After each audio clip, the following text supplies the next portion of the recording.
FMCG में ही रहा जाए अभी कुछ टाइम के लिए। देखिए अनुज, मैंने सुबह जब हमारी चर्चा हुई थी मैंने कहा था अगर आपको इस सेक्टर में रहना तो be with names like Dabur, Tata consumer और consumer discretionary.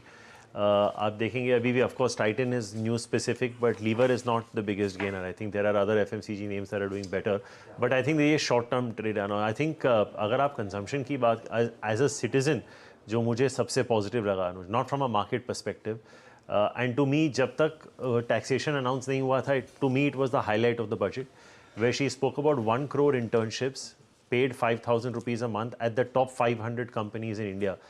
I don't think मैं budget I think 2098 से follow कर रहा हूँ. I don't think any government has come out and said we will give 1 crore internships in the top 500 companies. To me personally as a citizen that was the one line headline for me. दूसरा, आप formal sector में 1 month की salary भी दे रहे हैं, so that is also consumption positive.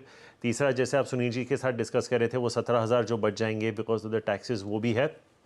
And जो आप rural जो बात चली है अभी, specially for women, she has allocated 3 lakh crores for schemes for women. And ये जो 2.66 लाख क्रोर्स रूरल डेवलपमेंट के लिए भी दिया अनुज, ये डेली वेज अर्नर्स के लिए. तो I think everything may not have a direct impact on consumption, it may be a second और third order. But again Anuj, I go back to the point हम सुबह बोल रहे थे, इसमें इतना नहीं है कि ये 5-7-8% सस्टेनेबल एफएमसीजी सेक्टर में आपको वॉल्यूम ग्रोथ दे. That is going to take some time. This is a trade. आप आईटीसी देख लीजिए, it's the biggest gainer because शायद कोई नेगेटिव टैक्सेशन नहीं आया. लास्ट बजट में भी ये टॉप गेनर था बजट के दिन में, क्योंकि टैक्सेशन पे नहीं आया.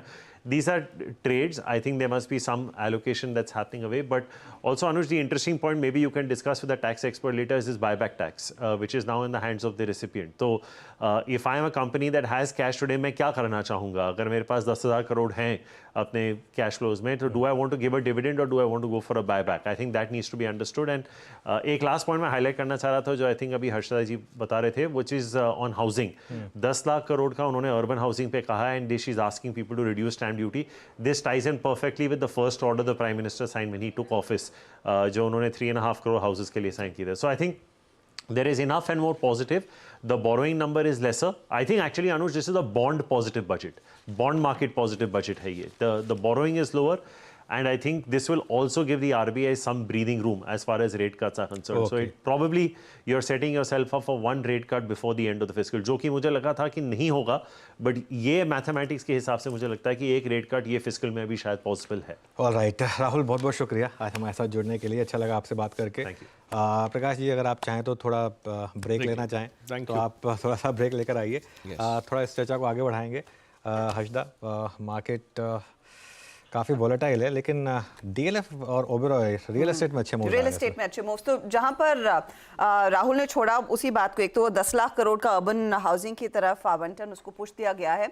अब जब आप कह रहे हैं कि हम सारी स्टेट गवर्नमेंट्स को अर्ज कर रहे हैं कि आप अपनी स्टैम्प ड्यूटीज को मॉडरेट करें, उन्होंने स्पेसिफिकली कहा है कि अगर महिलाएं घर खरीदती हैं तो और भी सस्ती स्टैम्प ड्यूटी आपकी होनी चाहिए. वो कितना फ्यूल करेगा देखना होगा अनुज. और साथ ही साथ एक पॉइंट इस पर आप बताइए.